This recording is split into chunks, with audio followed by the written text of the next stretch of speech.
जय जगन्नाथ। आज ओडिया पक्षर सप्तम दिन वर्णबोध दिवस। तेणु पिलामाने जानिछ आमर वर्णबोध किए लिखिथिले? भक्त कवि मधुसूदन राव हला। तेणु सेथिरे तमे जानिछ गोटे पद अछि मु गाउछि।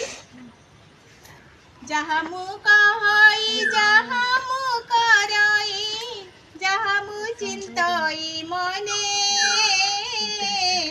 जगतर कर्ता परम ईश्वर देखुछंती प्रति क्षणे मो पासे अछंती दिवस रजनी महाप्रभु परात्पर एक कथा सुमरी हृदय ताहांकु रखिबी मु निरंतर। ये जो हमर कहिथिले कि मधुसूदन राव भक्त कवि मधुसूदन राव से पद लिखिछंती। बहुत सुंदर पद आ मध्य 12 मास ऊपर भक्त कवि मधुसूदन कर आ गोटे सुंदर गीत अछि कि सुंदर कि आनंदमय एही विशाल संसार धन्य महाप्रभु महिमा तुमर अटे अनंत पार अटे अनंत पार। आज ओडिया पक्षर षष्ठ दिवस वर्णबोध उत्सव।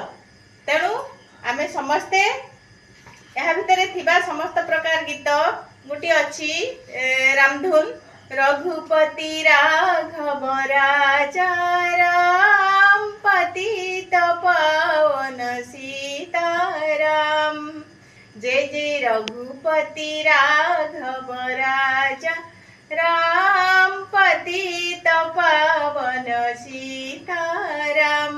आ गोटे मध्य सुंदर प्रार्थना अछि अति क्षुद्र शिशु मुहि भल मंद न जानई अबाटरे गले तुमे दियो बताई मोर हाथ स्नेह धरी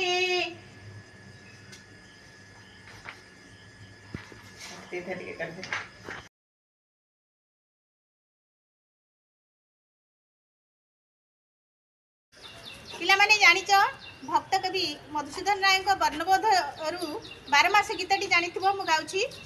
ग्रीष्मे बैशाख ज्येष्ठ मास प्रचंड रुद्र परघास वर्षारे आषाढ़ श्रावण मेघ बरसे घन घन भाद्र आश्विन शरत रे निर्मल शोभा जगत रे हिमे कार्तिक मार्गशीर राति रे पड़ई शिशिर शीतरे पौष माघ मास देहरे रख शीतवास फाल्गुन चैत्र बसंत रे मृदु मलय मन हरे 12 मासर कथा एही सुण बालके मन देई। केते सुंदर लागिला 12 मास गीत सेही हमर भक्त कवि मधुसूदन रावकर से जो वर्णबोध सेइतरे सुंदर भाबरे लिखा आइछि।